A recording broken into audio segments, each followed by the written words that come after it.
Oke, gue tahu di antara kalian semua para ngelantur course pasti pada nungguin segmen yang satu ini yang sangat-sangat fenomenal, fantastis, sangat-sangat panas gitu ya. Kemarin ya di segmen The Bum sebelumnya gue udah ngelawan seorang filmmaker yang memang terjun dalam industrinya langsung gitu ya. Ya itu udah cukup meningkat gitu. Kalau misalnya kita lihat The Bum yang paling pertama kan kita lawan Dito ya dulu ya. Dito sesama konten kreator ya kan. Abis itu ningkat ke lawan Om Ron, lawan orang tua ya yang punya pengalaman nonton film seperti apa. Naik lagi ke filmmaker. Nah, kali ini kita kayak bakal naik lagi nih. Karena selain dari kemarin kita ngomongin sama filmmaker dari industri, kita dapat dua pandangan yang berbeda kan. Kalian silakan cek videonya nih ya. Yaitu kan dari gua sisi seniman gitu ya sama sisi industri nih. Tapi kali ini yang agak berat. Kenapa? Karena kali ini gue bakal sesama cinephile nih. Sesama penyuka film, sesama penikmatnya. Jadi ini bakal susah dan memang gue harus akui abang yang satu ini jauh lebih berpengalaman dari gue. Kalian penasaran kan siapa? Langsung aja kita sambut Bang Isaac. Hello. Gua Isaac dari Play Stop Rewatch. Siap. Thank you banget nih ya udah ngundang gua kesini. Gua nggak sabar nih buat The Bum. Siap. Jadi kita waktu itu sebenarnya aku pernah ajak Bang Isaac dulu ya? Udah pernah. Waktu itu The Creator ya kalau nggak salah ya? Yes. Oke itu guys, gue pernah ngajak Bang Isaac buat bahas The Creator. Cuma waktu itu Bang Isaacnya lagi susah nih waktu ini aja kita mepet-mepet nih waktunya. Iya. Ribet banget. Jadi ya lagi dapat waktunya dan kali ini debatnya adalah mengenai top 5 ya trilogi terbaik sepanjang masa. Ya, film trilogi terbaik sepanjang masa dan peraturannya adalah tidak boleh yang di atas 3 filmnya ya. Yoi. Ya, jadi kalau misalnya kayak Pirates of the Caribbean kan 5 tuh. 5. Tapi trilogi gak bisa dihitung. Yoi. Kita gak bisa include gitu. Atau Toy Story. Toy Story nggak bisa. 4 gak bisa. Yang bener-bener percis 3 doang. Dan memang harus ada koneksi antar ceritanya. Yoi. Gitu. Oke, kita langsung mulai aja. Tapi gue pengen kasih sedikit konteksnya dulu kali ya. Yeah. Konteks The Bum kali ini parameternya apa sih? Karena kalau misalnya kita cuma sekedar langsung debat-debat, pasti kan ada parameter sendiri nih. Iya, Ya, Bang beda. Isaac kayak gimana, gue kayak gimana. Jadi gue bakal tanya dulu sama Bang Isaac. Menurut Bang Isaac, trilogi terbaik itu seperti apa sih? Gitu.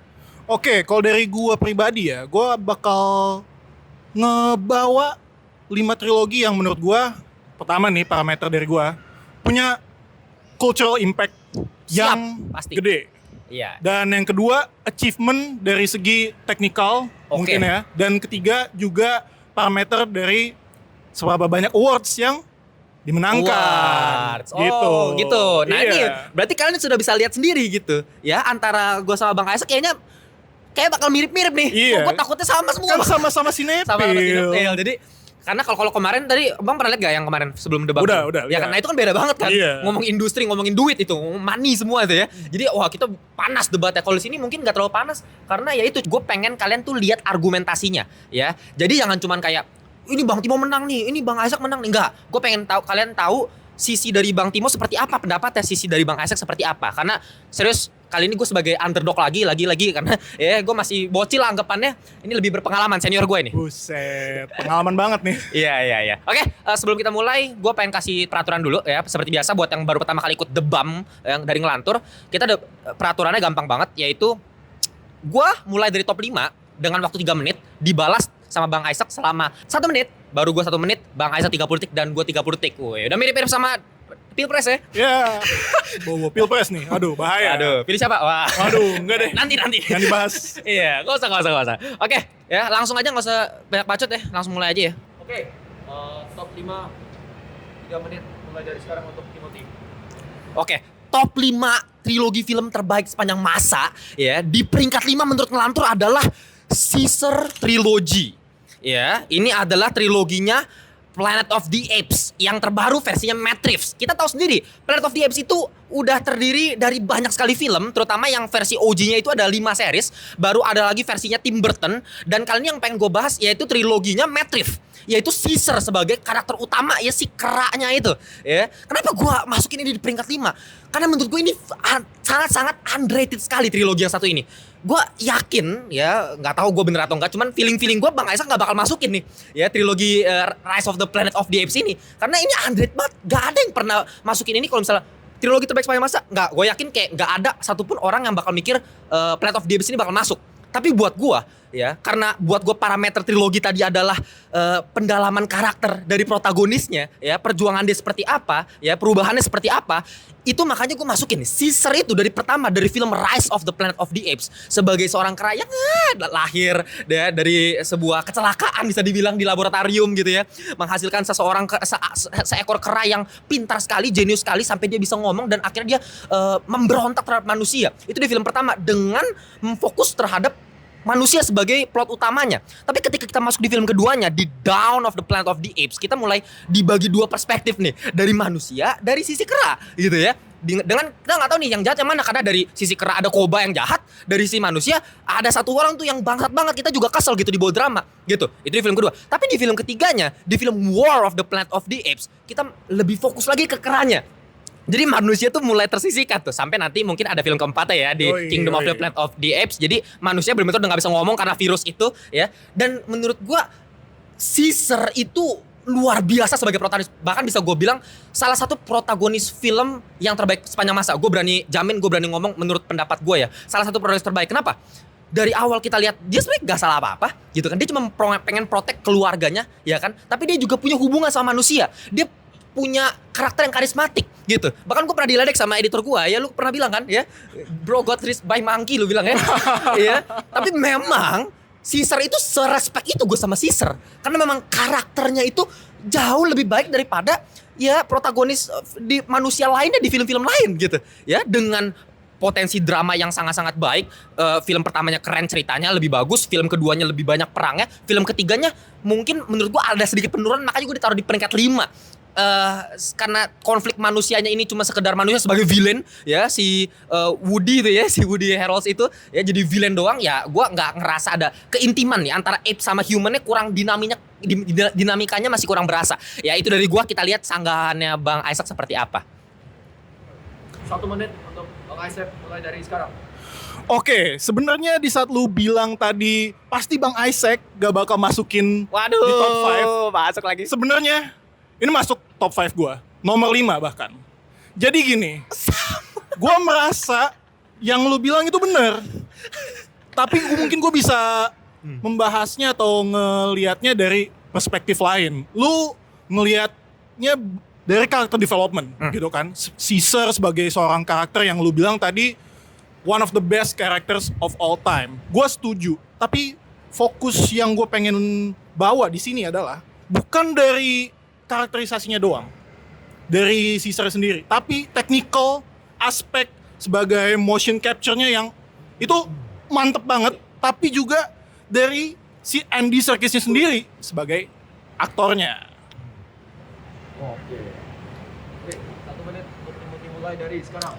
Oke, berarti gue gak nyangka nih seriusan ya. Sama persis di top 5 lagi. Sama-sama di peringkat 5. Gue takut di top 4, 3, 2 itu sama lagi nih. Ya cuma buat gue kalau misalnya kita harus sanggain, ya sebenarnya sama aja pendapat gue, gak ada yang beda ya. Bener. Andy Serkis siapa yang gak bisa nolak. Bahkan visual efeknya gila banget. Makin film kedua, ketiga itu makin gila lagi.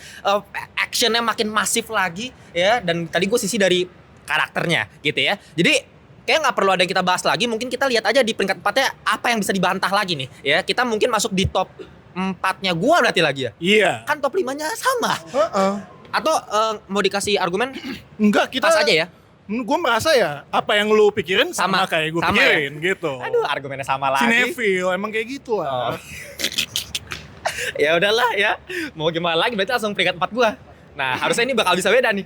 Oke, peringkat 4 dari Timothy, 3 menit mulai dari sekarang. Di peringkat 4 dari top 5 trilogi film terbaik sepanjang masa menurut Ngelantur adalah The Godfather Trilogy. Kayaknya ini bakal memicu perdebatan karena gue tahu semua orang bilang Godfather is the best, Godfather is the greatest of all time. Iya, saya setuju untuk film pertama dan keduanya. Untuk film ketiganya mohon maaf sekali. Kalau misalnya ada yang bilang sampah banget, gue juga nggak setuju sebenarnya. Gue sebenarnya setuju karena film ketiga tetap bisa memberikan sinematografi yang sangat-sangat luar biasa. Ya, lagi-lagi ya si Lord ini, si Francis Coppola ini memang selalu bisa memberikan sesuatu yang berbeda dari film-film kebanyakan film-film mafia lainnya di zaman tersebut. Jadi permasalahannya apa bang? Kenapa lu masih taruh di peringkat 4? Kali ini gue mungkin bahasnya lebih dari negatifnya ya, karena kalau masalah positif semua orang tahu lah Godfather seberapa gilanya gitu. Apalagi sebagai seorang yang suka film, pasti kalian bakal adore banget sama Godfather. Tapi buat gue, film ketiganya ini seakan memberikan penurunan sangat-sangat drastis dari film pertama keduanya. Lu bayangin, ya gue nggak bisa debat IMDb top 10. Peringkat 2 sama peringkat 3-nya adalah Godfather 1 sama Godfather 2. Jadi memang dua film ini itu gue sangat-sangat tergila-gila, terutama dari pendalaman karakternya Michael Corleone. Karena Michael Corleone ini ya jiwanya bisa gue bilang dari Godfather Trilogy. Ya, Godfather itu tentang apa sih bang? Ya tentang Michael Corleone, perubahan karakternya dari film pertamanya dia memang karakter utama kita mungkin lebih ke Vito Corleone sebagai Godfather-nya, tapi Michael itu kita mulai dibangun nih, ya mulai disusupi nih. Oh inilah nih orang yang awalnya gak mau ikut mafia keluarga, gak mau ikut bisnis keluarga, tapi mulai kerasa karena bapaknya tiba-tiba ditembak, ya kan dia mulai ada perubahan karakter, ya dari sinematografinya, pencahayaannya dia bisa tiba-tiba makin berubah, makin ke tengah film jadi setengah-setengah mukanya, jadi satunya shadow, satunya terang. Itu menandakan perubahan karakter yang mulai agak turn to villain gitu loh nih orang nih, untuk pengen berubah menjadi jahat gitu ya. Tapi untuk di akhir film Godfather 1 kita tahu dia akhirnya menjadi seorang Godfather menggantikan ayahnya, dan di film keduanya kita dikomparasikan justru sama Vito Corleone versi muda, yaitu diperankan sama Robert De Niro, the one and only yang memang menang Oscar juga setahu aku. Yoi, betul, menang. Dan memang gila banget itu aktornya. Tapi di situ kita dikasih komparasi lagi tuh ya, hidupnya ayahnya dulu yang lebih respectful dibandingkan sama Michael Corleone yang lebih bejat gitu. Dan akhirnya kita dapat kesimpulan di akhir di film ketiganya, ya akhirnya dia penyesalannya seperti apa. Tapi sayangnya penyesalan ini menurut gua sangat-sangat tidak ditonjolkan sehingga kita bisa ikut larut ke dalam dramanya, kecuali ending movie-nya ketika anaknya Michael Corleone mati. Kalau misalnya lu tanya, "Bang, film Godfather 3 yang lu ingat apa?" Menurut gua cuma satu yang bisa diingat, yaitu ketika anaknya si Michael Corleone mati. Karena selain itu just menurut gua ya bagus sih, tapi biasa aja gitu, nggak ada yang spesial sama sekali dibandingkan film 1 sama 2 yang dewa banget, udah kayak wow paling atas gitu ya. Ya itu dari gue pengen tahu nih pendapatnya Bang Isaac seperti apa. Oke, 1 menit untuk Bang Isaac. Mulai dari sekarang. Oke, lu naruh Godfather Trilogy di nomor 4. Di sini kita beda. Gue merasa Tahu deh kan. naruh di 4 itu rendah. Harus itu di top 3. Karena gue merasa walaupun nih gue ngerti Godfather Part 3 itu kurang. Tapi buat gue bisa bilang gue adalah seorang The Godfather Part 3 apologist. Karena gue merasa orang tuh terlalu berekspektasi yang berlebihan di saat nonton Godfather ketiga. Terlalu ngebandingin sama Part 1 sama Part 2. Dalam arti, Godfather 3 ini lebih ke wrap up yang pengen nunjukin ujungnya si Michael Corleone ini kayak gimana. Dan emang segala dosa yang dia udah lakukan dari part 1 sama part 2 itu jadi kejatuhannya dia di Godfather part 3. Dan itu menurut gua adalah ending yang ngebikin trilogi ini tetap bagus. Dan harusnya di top 3. 1 menit untuk Timothy mulai dari sekarang. Oke, ya mungkin terjadi sebuah parameter kayak di sini yang berbeda dari gue sama Bang Isaac, karena tadi gue lupa ngomongin juga ya parameternya aku sendiri gitu ya. Yeah. Karena kalau buat gue guys, parameter dari trilogi yang terbaik itu adalah trilogi yang sangat-sangat konsisten. Ini yang paling penting. Dan gue harus akuin, hampir gak ada satupun trilogi yang konsisten setengah mampus gitu. Kecuali top 1 gua sama top 2 ya oke lah. Tapi sisanya gak ada yang bisa konsisten banget gitu ya. Bahkan sampai top 3 gua nanti. Cuman ya Godfather 3 ini terlampau sangat-sangat tidak konsisten, itu masalahnya. Film pertama, film keduanya itu salah satu itu terbaik.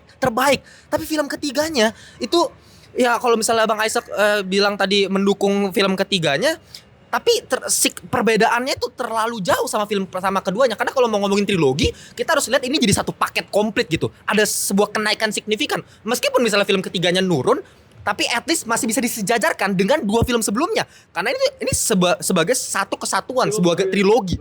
30 detik mulai dari sekarang.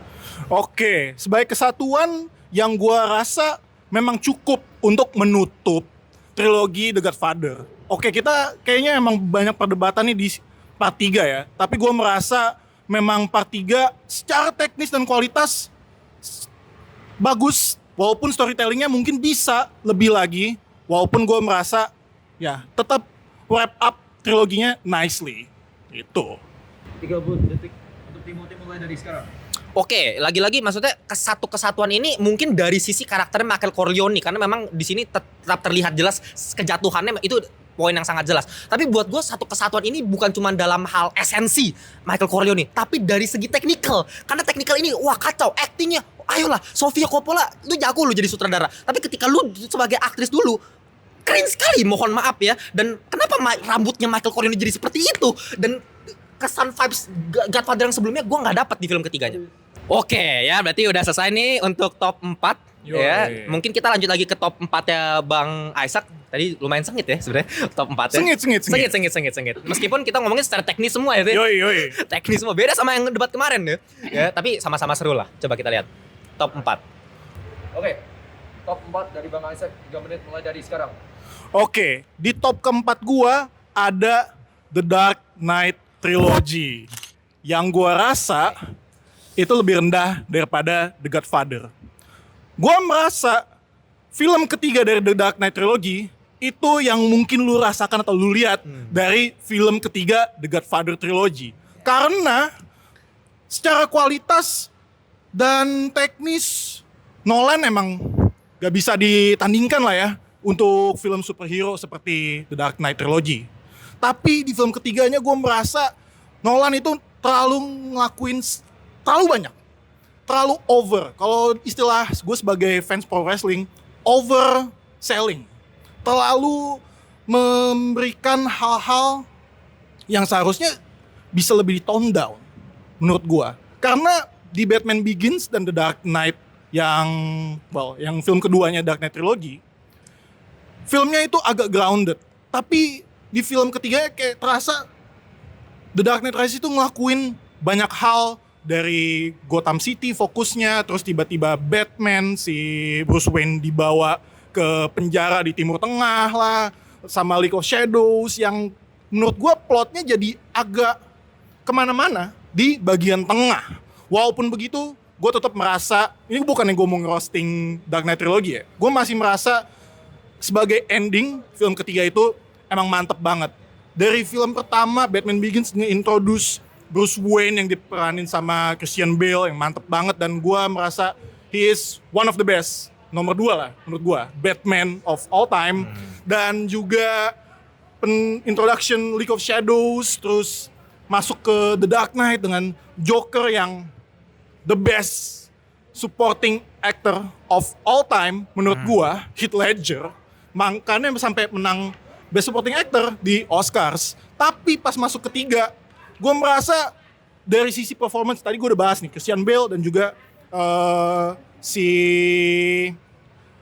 kayak Joker. Tapi pas di ketiga, villains-nya kayak kurang. Walaupun Tom Hardy kelihatannya sangar dan menantang, sayangnya audio design yang dikasih sama Nolan untuk di Dark Knight Rises itu nggak menyampaikan acting yang mahfud banget gitu di mulutnya si Bane. Dan juga anaknya Ra's al Ghul, Talia, dengan aktingnya di bagian akhir pas dia mati, udah gitu doang, kayak nggak ada impact yang berasa banget. Harusnya bisa lebih lagi menurut gua di endingnya Dark Knight Trilogy ini. Oke, 1 menit untuk Timothy mulai dari sekarang. Akhirnya gue menemukan perbedaan yang sangat-sangat signifikan, dan ketika ketemu nih ternyata di top 4 nih perbedaannya ya. Mungkin ini masalah urutan aja. Cuma buat gue cuma setuju sama satu hal dari yang Bang Isaac tadi panjang ngomongin gitu ya, yaitu mengenai ending ya. Endingnya memang agak gak jelas ya. Kenapa band yang di awal dibangun seperti itu jadi seperti itu di akhir. Cuma gue pengen ngomong kalau masalah audio design itu one of the coolest things I ever seen gitu loh. Bane man, I was born in the dark. ini keren banget. Kalau buat gue sih keren sebenarnya, dari karakter desain, dari sound desainnya Bane itu sendiri, bahkan dari opening scene, adegan ketika pesawat itu gokil parah men, gitu ya. Ketika mau ngomongin justru penurunan yang sangat drastis dari film pertama keduanya, memang ada penurunan. Tapi kalau misalnya kita harus compare sama Godfather, itu film 1, 2, ketiga, buset lebih begini. Kalau The Dark Knight oke lah, Batman Begins sama Dark Knight turunnya ya, oke turun tapi nggak separah Godfather gitu. Karena dari segi tense cerita, ketika dia di elevate ceritanya jauh lebih macam-macam sampai di penjara gitu, itu menambah kesan dramatis. 1 menit untuk Bang Isaac mulai dari sekarang. Oke, fokus di film ketiga yang gue kritis banget ya. Memang gue merasa sebenarnya filmnya tetap bagus, of course. Ya, kalau gue kasih skor 8.5 ke atas lah gitu. Tapi memang seharusnya Nolan, gue rasa itu nggak terlalu perlu banyak melakukan hal-hal yang seharusnya nggak diperlukan. Fokus aja seperti hal-hal yang udah dilakuin sama dia di Batman Begins dan juga The Dark Knight. Fokus ke dalam Gotham City-nya. Tapi dengan terlalu banyak mengintroduce hal-hal yang terkait League of Shadows yang emang callback to Batman Begins, jadinya lore-nya terlalu meluas. Dan sayangnya yang gue rasakan, walaupun Bane emang sangar banget, yang tadi gue bilang, actingnya itu nggak terlalu tersampaikan. Audio design Nolan di banyak film dan terutama ini emang kurang menyampaikan apa yang Bane harus sampaikan. Oke. 30 detik untuk Timothy mulai dari sekarang. Ya kalau buat gue tuh ya The Dark Knight Rises, lu lihat judul-judulnya, The Dark Knight Rises itu sesuai konteks gitu loh. Batman Begins, original Batman. The Dark Knight, gimana caranya dia berkorban karena Joker harusnya menang gitu di situ. Ya dia jadi The Dark Knight. Di sini Rises, ketika dia harus jatuh di awal, dia sombong bisa lawan Bane, ternyata dia gagal. Gimana cara Nolan bisa mengexpand dari The Dark Knight yang terbaik itu, se-masterpiece itu? Gimana dia mengolah ceritanya, mengexpand ceritanya? Ya harus menambahkan layernya lagi. Memang jadi Oke. 30 detik terakhir untuk Bang Isaac mulai dari sekarang.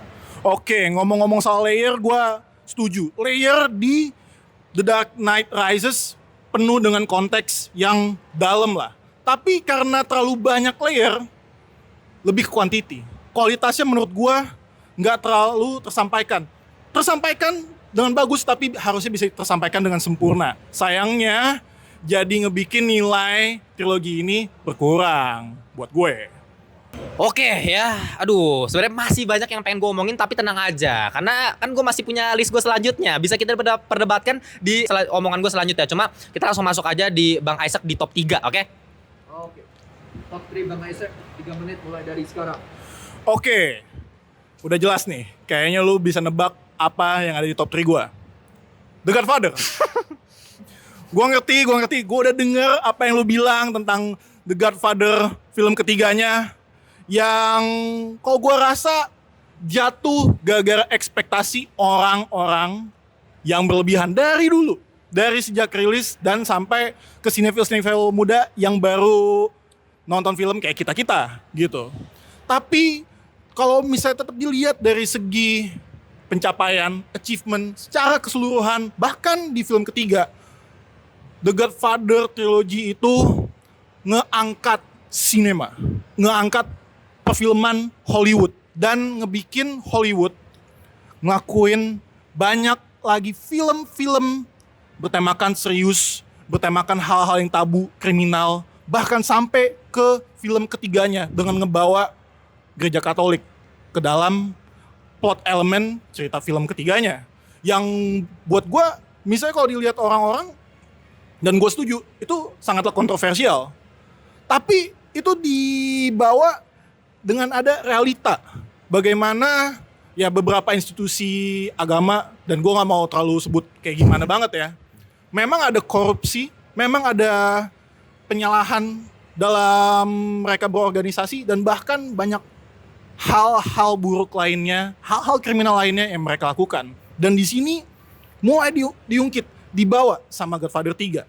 Oke, dari lu bilang acting di Godfather 3 kurang oke. Gue setuju. Tapi nggak harus merusak ending trilogi ini secara keseluruhan. Karena yang menjadi esensi dari The Godfather Trilogy, Michael Corleone, dari pertama, kedua, ketiga, story-nya finish.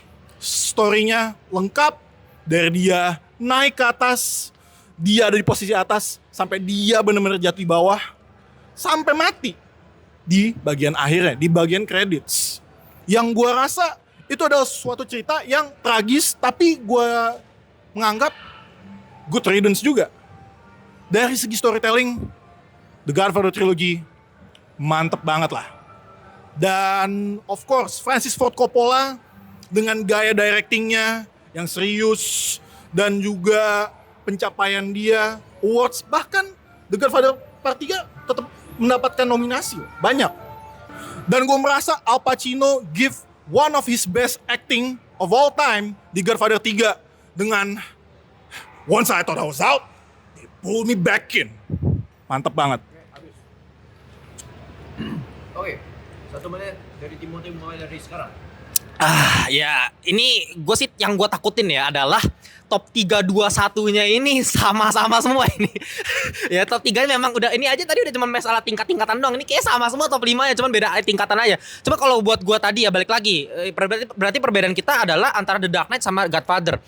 Ya mungkin kalau misalnya kita mau lihat dari sebagai sebuah independent movie, mungkin gue juga bakal memilih Godfather ini dibandingkan The Dark Knight gitu ya. Tapi karena gue melihat ini sebagai satu kesatuan, gue setuju kalau masalah esensi cerita, ya sebagai karakter ya Godfather gitu loh. Kan gini, judulnya ini kan Godfather 1, Godfather 2, Godfather 3. Dan gue melihat Michael Corleone ini di film ketiganya sebagai seorang Godfather itu hanya dikasih lihat sebagai udah mau habis lagi sebagai kesalahan dia, penyesalannya dia. Tapi kalau The Dark Knight dari judulnya itu memang The Dark Knight Trilogy, Batman-nya sangat-sangat menjadi fundamental di triloginya. 1 menit untuk Bang Isaac mulai dari sekarang. Oke, secara fundamental gue merasa The Godfather part 1, part 2, dan part 3 benar-benar menceritakan apa yang harus diceritain tentang Michael Corleone. Walaupun sekali lagi gue ngerti hal-hal karakter-karakter supporting karakter yang ada di film ketiganya nggak begitu sebagus yang part 1 dan part 2. Tapi mereka serve a purpose sebagai supporting karakter untuk mendorong kisah ataupun karakter arc dari Michael Corleone sendiri. Di endingnya dia, Godfather yang ketiga, yang sampainya ujungnya mati. Karena emang itu yang harus dia lewati. Sampai jatuh, sampai mati. Dan of course, yang kita lihat juga dari segi teknis, dari segi directing, dari segi visuals, tetap tercapai. Walaupun supporting acting gak sebagus itu. 30 detik untuk Timothy mulai dari sekarang. Oke, mungkin yang berbeda dari gue adalah gimana cara gue melihat sebuah trilogi di mana itu harus menjadi sebuah seperti roller coaster. Jadi dari film pertama, kedua, ketiga itu harus ada peningkatan yang secara masif gitu. Harus di-expand. Karena ketika kita ngomongin ketiga itu adalah klimaks dari cerita gitu. Meskipun kayak Spider-Man 3 sama The Dark Knight Rises menurut gue memang jatuh secara teknis. Tapi secara cerita, secara konsep itu jauh dibikin lebih masif. Dan itu adalah ending yang kita butuhkan dalam sebuah film, dalam sebuah trilogi. Oke, 30 detik terakhir untuk Bang Isaac mulai dari sekarang. Oke, mungkin gue bakal ngebawa sedikit dari yang lo omongin di list yang sebelumnya, nomor 4, waktu gue ngomong soal Dark Knight, soal layers. Dan di film ketiga, layers yang ditunjukin dari seorang Michael Corleone dan kisah yang dibawa oleh Francis Ford Coppola untuk film ketiga, itu benar-benar wrap up apa secara tematik dari film 1 dan keduanya. Dan itu still a good thing menurut gue. Oke, ya tadi berarti udah sampai di top 3-nya Bang Isaac. Sekarang giliran top 2-nya gue, oke? Top 3 lu. 3 gue ya? Oh iya, top 3 gue. Oke, top 3 Timothy. 3 menit mulai dari sekarang. Di peringkat 3 dari top 5 trilogi film terbaik sepanjang masa menurut Ngelantur adalah ya The Dark Knight. Jadi kita cuma masalah tingkat-tingkatan doang. Tapi ya buat gue kenapa ini ada di atas The Godfather? Mungkin kalian juga pasti banyak yang nggak setuju sama gue yakin. Karena kalian cuma ngeliat film pertama, film keduanya. Gitu loh, kan kalau mau ngomongin film pertama keduanya nggak usah debat lah. Gue juga nggak mau debat lah, itu paling terbaik loh kalau mau ngomongin duologi kali ya. Itu udah nomor 1 kali Godfather. Cuma buat gue ya film ketiganya itu harusnya supposed to expand gitu cerita dari film pertama dan kedua. Ketika film pertama itu mau ngomongin sebuah origin story, awal penceritaan, film kedua itu meningkatkan masalah ya, diperdalam lagi, dan film ketiga itu harusnya mengkonklusi ya. Memang di Godfather konklusinya dapat banget Michael Corleone, tapi vibes dari judul Godfather itu gue sangat gak berasa gitu. Nah kalau The Dark Knight kita ngomongin ya Batman Begins ya, pertama kali kita bisa melihat Batman dibawa secara narasi sama Nolan realistik ini. Kita lihat dulu Batman Adam West kayak orang tolol, joget-joget. Kita lihat versinya Tim Burton dibuat versi lebih realistik, tapi komikalnya masih berasa banget. Tapi sama Nolan, lu bisa bikin, lu percaya nih ada Batman beneran di kota Gotham gitu loh. Ya, Batman Begins dengan penceritaan awal gimana caranya dia menjadi seorang Batman, dilatih dengan sama Ra's al Ghul. Ya, Liam Neeson keren banget actingnya di situ, villainnya keren banget di situ. Nah, ketika kita lihat di film The Dark Knight, itu jauh meningkat drastis ya. Batman Begins originnya gimana, Batman The Dark Knight itulah konflik utama Batman, gimana caranya dia memecahkan masalah terberat dalam hidupnya, istilahnya begitu. Dimana The Dark Knight berhasil ya menjadikan Batman tumbal ya, namanya The Dark Knight. Dari judul itu benar-benar sesuai, sinkron gitu loh. Nah ketika kita masuk di film ketiganya, di The Dark Knight Rises, sinkron juga ya. Awalnya si Bruce Wayne udah malas gitu jadi Batman ya, udah lumpuh gitu akibat terakhir dia mengorbankan diri di film The Dark Knight. Di film The Dark Knight Rises dia bisa akhirnya kembali lagi Rises, tapi Rises yang pertama itu dengan kearoganan dia merasa dia bisa melawan Bane padahal udah dinasehatin sama si Alfred gitu ya. Tapi ya itu kegagalan dia, itu kejatuhan dia dimasukin penjara. Nah, kalau misalnya Bang Asa tadi ngomong nambah layer jadinya makin pusing, buat gue sama sekali enggak overcomplicated gitu loh. Buat gue justru inilah yang harus dilakukan di film ketiga.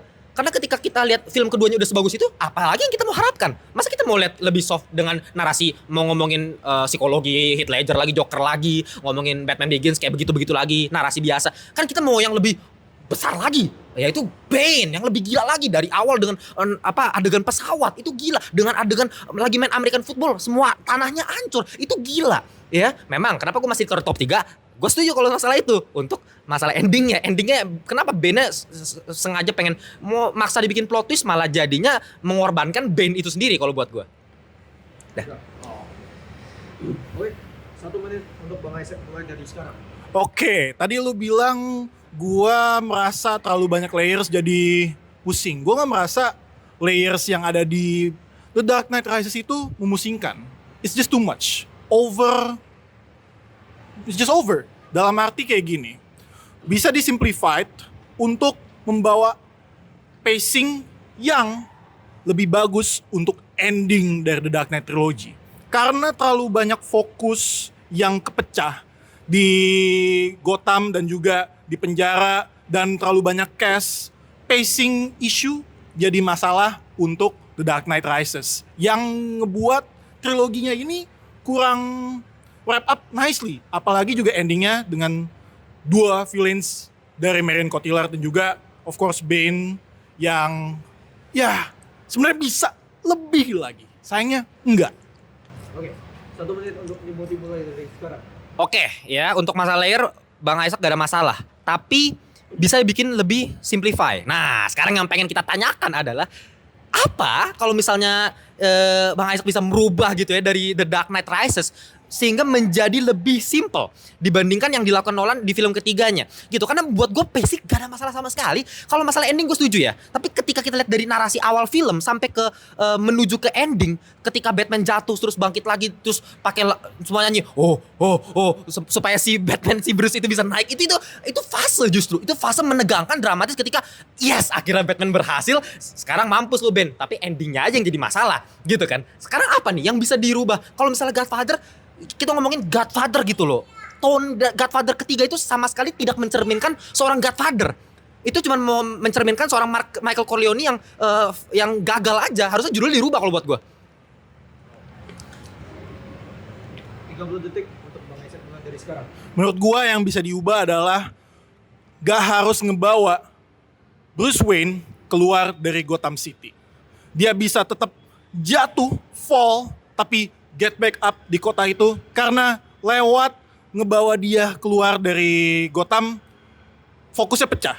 Pacing isunya di situ, terlalu banyak side characters yang harus ditunjukin di Gotham, yang ngebuat pacingnya dragging dan endingnya kurang memuaskan. 30 detik untuk Timothy mulai dari sekarang. Artinya kalau misalnya Bang Isaac ngomong kayak gitu, harus menghilangkan adegan ketika Bruce Wayne mau keluar. Itu justru yang paling dramatis loh di film The Dark Knight Rises. Itu yang bisa bikin gue kayak, oh my god, deg-degan loh. Itu jantungan itu ya. Dan itu plot twistnya kan. Plot twist kita melihat sebenarnya bukan Bane loh. Itu anak kecil itu bukan si Bane. Bukan si Bane loh. Itu ternyata si Talia al Ghul loh. Itu masalahnya kan. Kalau buat gue yang masalah di endingnya, harusnya bikin Bane aja fokus utama villainnya sampai akhir. Gak usah dibikin mati kayak orang tolol kayak gitu ya. Jadi pacing tengahnya udah biarin aja, udah bagus kok. Oke, perdebatan yang cukup sengit antara Godfather dengan apa tadi, The Dark Knight ya. Yeah. Nah, cuma ini sumpah, ini di otak gue udah terjadi satu skema. Abis ini di top 2 tambah satunya, gue yakin kayaknya nih ya, top 2 sama satunya ini filmnya sama-sama kita ada dua-duanya, tapi kayaknya perbedaan angka ininya rankingnya kayaknya nih. Sumpah ini feeling gue agak nggak enak nih kali ini. Tapi kita langsung masuknya di top 2-nya Bang Isaac. Gue bisa prediksi apa sih? Kita lihat. Top 2 Bang Isaac. 3 menit mulai dari sekarang. Oke, di top 2 gua bukan Star Wars. The Lord of Kan? the Rings. Gini, The Lord of the Rings is arguably the best trilogy of all time. Kecuali kalau Star Wars nggak ada. Sayangnya, The Lord of the Rings ini sebagai trilogi yang menurut gua bisa membuat atau membawa epicness yang berdampaknya ke franchise lain. Ini secara cultural impact. Ya. Cultural impact. Secara impact trilogi itu secara standalone ya, triloginya mantep banget cuy. Makanya bisa film ketiganya menang 13 awards di Academy Awards, Oscar. Dan story-nya dari awal, pertengahan, hingga akhir, Fellowship, Towers, Return of the King, it's perfect. It's so perfect that gua nggak bisa ngatain atau ngekritik kualitas The Lord of the Rings trilogy. Se-perfect itu. Tapi yang kurang dari trilogi tadi ya gua harus ungkit lagi.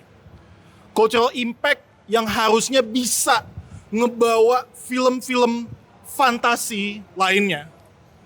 Yang of course banyak keluar setelah The Lord of the Rings trilogy, tapi nggak nge-elevate trilogi ataupun film-film franchise fantasi lainnya. Yang paling berasa apa sih?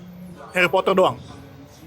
Walaupun oke, bukan salah dari triloginya sendiri, bukan salah dari Peter Jackson, dan gue yakin dia nggak ngeplan trilogi ini untuk memiliki cultural impact yang sebegitu sedemikian rupanya.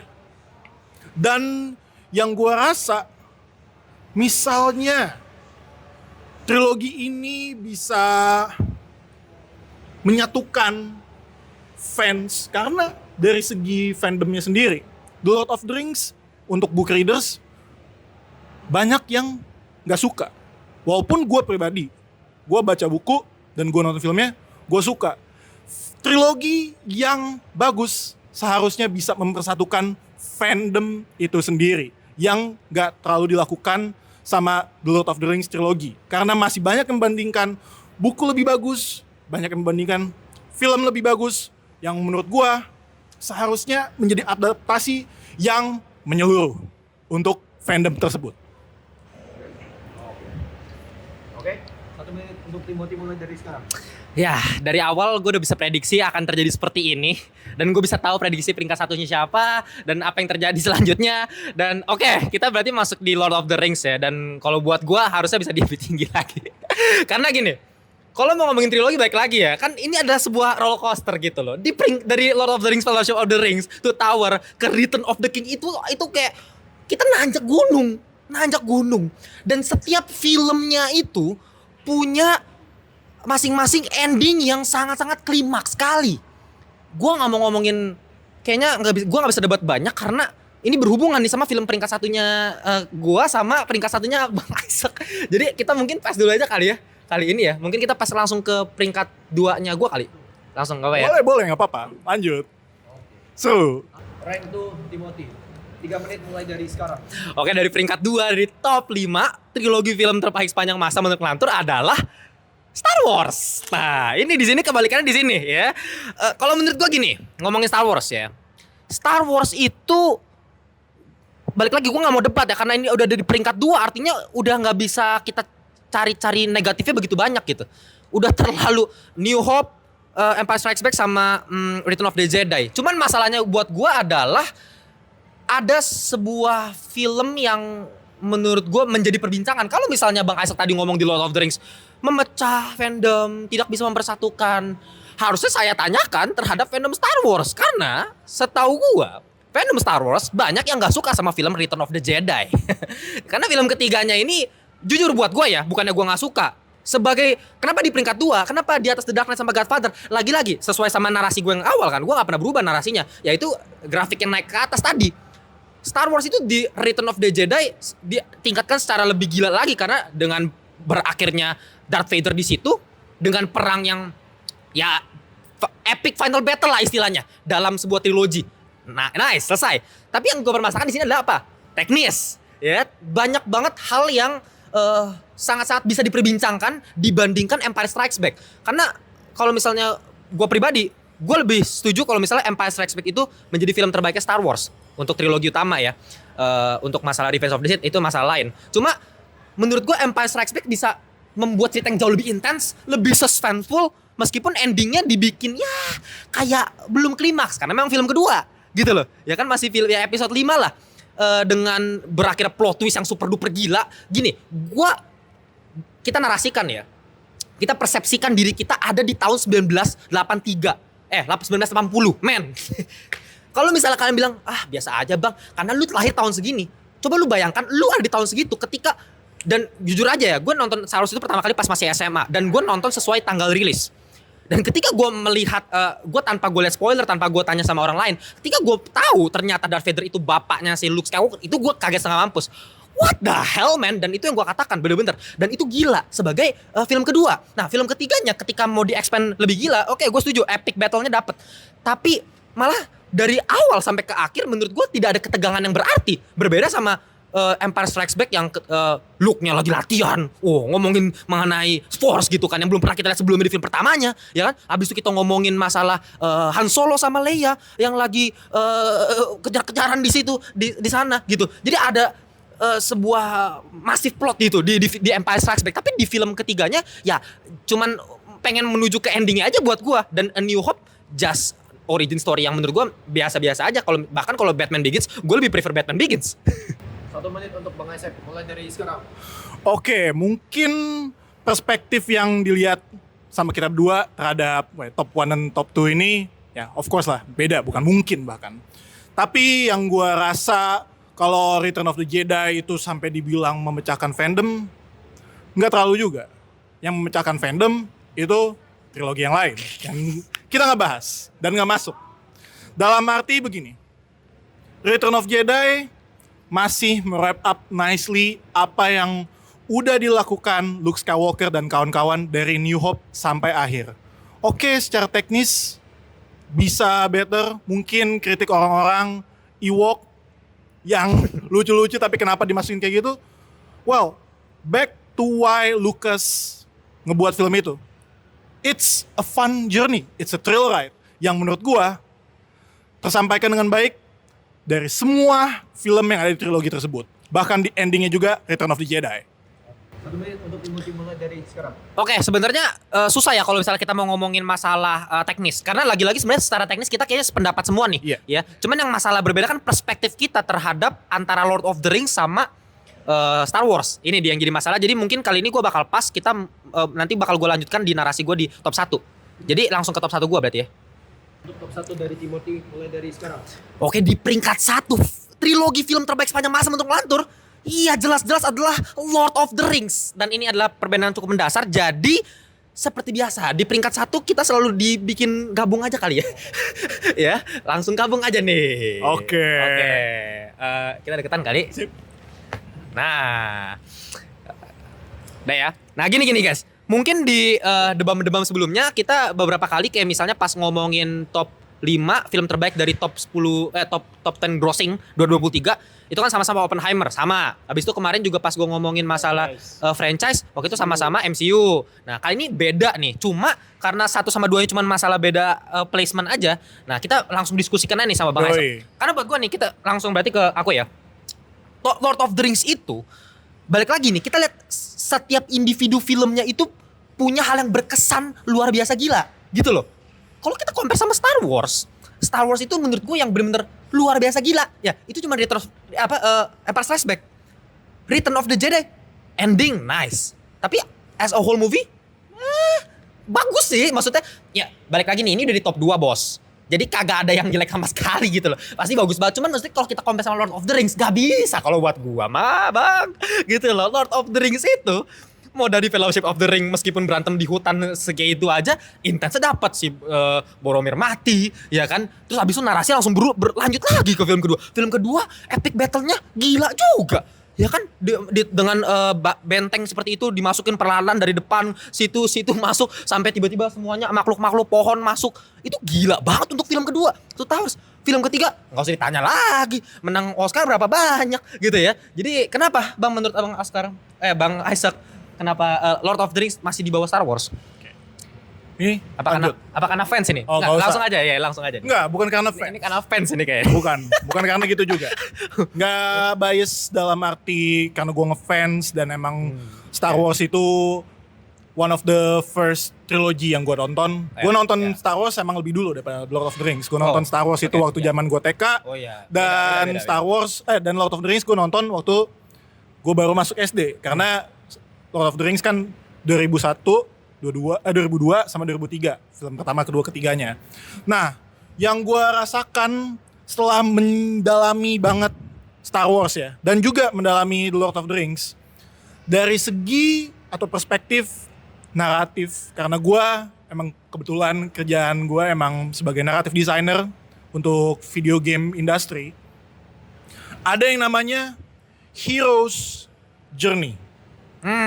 Sama yang tadi kita ngomongin dari tadi kan, Batman, Yes. Michael Corleone. Yes. Yeah. Hero's Journey ini adalah teori atau perspektif dalam naratif atau story untuk membuat bagaimana seorang hero dari yang titik nol sampai dia naik dan sampai dia berlanjut Oke. develop karakter Saya paham yang ini. lebih lagi. Saya paham ini. George Lucas udah selalu bilang bahwa center of the original trilogy itu adalah 456. 456, original trilogy of course, 456, centernya, fokusnya ada di kisah seorang farm boy yang namanya Luke Skywalker. Oke, sampai sini gue paham nih guys. Jadi Bang Isaac itu lebih melihat dari perspektif Luke Skywalker nih, dari film New Hope, Empire Strikes Back sampai ke film ketiganya ketika dia tahu, oh ternyata musuhku adalah bapakku. Yes. Baru film ketiganya permasalahannya terselesaikan dengan terakhir dibuka topengnya Darth Vader. Yep. Saya paham. Nah, tapi ada satu hal yang mungkin Bang Isaac luput gitu. Kalau misalnya Bang Isaac ngomong trilogi, development hero tadi ya, perjalanan hero. Tapi kalau buat gua sebenarnya bukan cuma masalah protagonisnya, tapi masalah judulnya. Nah, ini yang dari tadi kita perdebatkan dalam tadi Godfather sama The Dark Knight. Iya. Kalau ngomong masalah kayak tadi The Dark Knight. Tadi makanya kalau The Dark Knight kita ngomongin sebenarnya bukan Batman, lebih ke ya sebenarnya Batman ini sebagai The Dark Knight nih, sebagai seorang tumbal. Nah, kalau Lord of the Rings judulnya Lord of the Rings. Jadi memang bukan perjalanan si Bilbo Baggins atau si Frodo Baggins di Lord of the Rings, tapi lebih ke ya cincin ini nih yang menempati perjalanan mereka dengan ada Gandalf. Jadi Lord of the Rings itu dongeng yang paket komplit. Film pertamanya paket komplit, film kedua paket komplit, film ketiga paket komplit. Gitu. Dan itu naik grafiknya. Dan kalau misalnya Star Wars, ya nggak tahu ya, kalau buat aku sih film ke satu sama ketiga just film bagus, bukan yang kayak great banget gitu. Gimana? Setuju, gue ngerti dari perspektif lu, dan bahkan gue sebagai nih kalau misalnya ngomong agak personal dikit gitu, bahkan bajunya gue udah pakai Star Wars itu, udah kelihatan. Secara quality overall Lord of the Rings itu lebih bagus daripada ini. I can agree on that. Pasti nggak, pasti orang harusnya kalau masalah teknis ya. Iya, kayak gitu. Pasti lebih bagus dari segi storytelling. Kalau misalnya apa nih? The Lord of the Rings nggak kebingungan dengan theatrical version dan juga extended cut, dan mana versi yang ini versi nyatanya, menurut gua Lord of the Rings gak bakal kena masalah atau isu yang menurut gua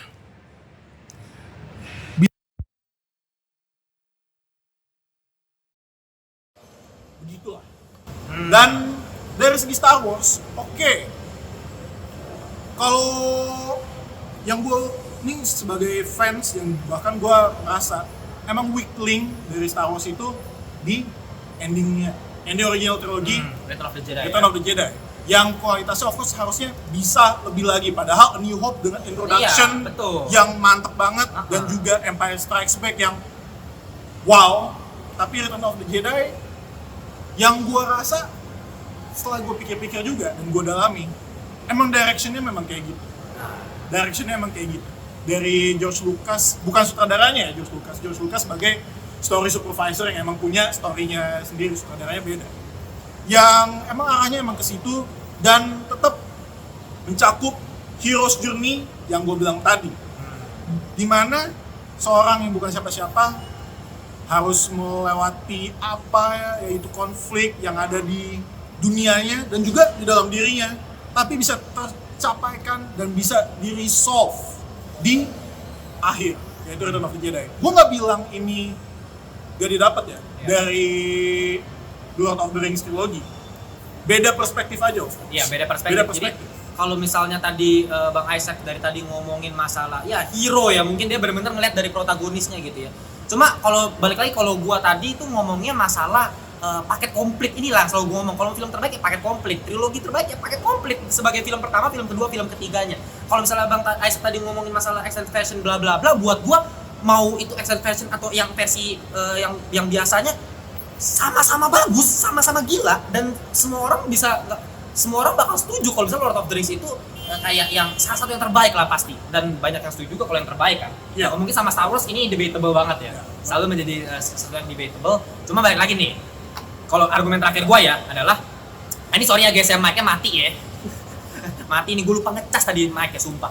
Cuman kalau buat gua guys, Star Wars itu bisa dibilang paket komplit kalau disupport dengan prequel trilogy. Jadi memang menurut gua udah didesain tuh 4, 5, 6 dan 1, 2, 3 itu udah jadi satu kesatuan kalau buat aku nih ya. Kita nggak usah ngomong 8, 9 lah ya. Ya. Tapi kalau buat gua guys, Lord of the Rings tanpa Hobbit itu justru Hobbit merendahkan gitu. Lord of the Rings itu. Kalau Lord of the Rings udah paket komplit. Ngomongin franchise soalnya. Ngomongin franchise. Kita kan nggak ngomongin franchise. Oh iya, makanya kalau ngomongin dari 3 film soalnya kalau buat gua udah paket lengkap gitu ya, LOTR gitu ya. Cuman ya susah juga sih, sama-sama 1, 2 jadi nggak nobel. Bahkan top 5 kita berarti sama semua. Sama semua. Buset. Ya beda perspektif aja gitu. Sama, Dan sama, kayak pertama kali loh. gue rasa bahkan kalau gue pribadi ya, depend on my mood. Misalnya gue Bisa switch ya. bisa switch. Bisa sih bener. Tergantung ya emang lu mau ngelihatnya dari Dari sisi sisi mana apa? gitu. Karena Iya. bahkan kalau ini gue tadi waktu pas awal gue bilang gue sebenarnya gak suka debat. Nah. Tapi for the sake of it gue berani dan gue mau. Nah, Dan juga kalau misalnya emang ini bener-bener kayak despite everything yang tadi kita udah discuss, gue bisa bilang ya they both the same. Ada di atas. Iya, betul. Setuju banget. Mereka ada di atas. Setuju banget. Balik lagi nih, ya. Kita udah ada di kesimpulan lah ya. Iya. Jadi, pokoknya dari ngelantur itu kita hadirkan segmen debam ini adalah untuk terjadinya dialektika nih. Yoi, Ya kan? discussion. Discussion karena sumpah ya, ini demi apa nih ya? Ini gua kan tadi selalu kalau debam itu kan gua selalu bilang top 5, tapi kita nggak ada list-listan, kita nggak ada tuker-tukeran list. Iya. Ya kan, dan ini top 5 memang tiba-tiba ya, karena memang yang terbaik itu kayaknya. Ya emang itu. Tapi tadi jujur gue kirain ya, karena Bang Isaac mungkin umurnya agak jauh sama gue kira Bang Isaac bakal masukin Back to the Future tadi. Enggak. Ya, memang keduanya masih kurang ya, kedua tiganya ya agak satunya yang beda jauh ya. Soalnya cultural impact-nya nggak terlalu berasa sampai cultural impact. millennials dan Gen Z. Oke. Star Wars masih menyeluruh, Lord of Iya. the Rings juga Iya. masih menyeluruh. Setuju. Ya, oke lah. Jadi kalian bisa lihat tuh perbedaan kita seperti ini, argumen seperti apa. Dan kalau misalnya gue switch pun nih, misalnya tiba-tiba nih Bang Isaac suruh pakai argumen list gue, ya, gue pakai listnya Bang Isaac, pasti bisa dong kita. Masih bisa. Bisa. Dan gue masih bisa Masih melihat bisa. ya positif Iya, negatif positif, tergantung negatif. perspektifnya. Nah, itu dia. Itu yang pengen gue tekankan. Jadi kalian tuh jangan cuma sekedar ini jelek sini, udah pasti jelek sini. Bagus sini. Enggak lah. Pas semuanya tuh banyak yang bisa didiskusikan kayak gini nih. Makanya kalian banyakin nonton video-video panjang ngelantur. Oke, gitu aja sebenarnya udah panjang banget nih video kita, berapa menit? 1 jam. 1 jam pas. Oke, cukup ya. Jangan lupa nih, ini udah sampai selesai nih latihan. Tadi kalian bisa lihat di belakang nih, ini tempat kita latihan wusu ya. Kalau kalian pengen belajar wusu silahkan ke The Pluit Village nih, Mall Pluit Village tuh. Ya, latihan wusu Raja Wali Sakti. Oke. Gitu aja ya. Gua Timothy Vidialo dan Gue Isaac dari Play Stop Rewatch. ya, kalau kalian pengen follow Play Stop Rewatch, follow di Instagram ada ya. Bisa follow Instagram Play Stop Rewatch or follow gue juga Isaac Mandagi langsung. Siap. Wah, ini expert sekali kalau Cinefil, bahkan lebih dari gua, ini kan senior. Ya. Postingan gue kalau nggak film, game, pop culture lah intinya. Mantap, ya, silakan. Jangan lupa kalau kita di Instagram, TikTok nggak usah kan udah di ban, gak jelas banget ya. Baju gua nih, tuh silakan nih. Official merchandise dari Lantur, gue yang gambar sendiri pakai tangan gua. Dibeli aja, linknya gue taruh di bawah. Banyak banget model-modelnya. Dan kita jumpa di segmen The Bump berikutnya. Oh iya, untuk yang masalah The Bump, main banyak yang nanya kan, Bump Spider-Man terbaik mana bang kemarin? Kita hold dulu aja kali nanti untuk waktu yang pas baru kita upload. Oke, bye-bye semuanya. Dan si ada suara ini ya. Ya udahlah. Nah. Terganggu gue. Gak apa-apa.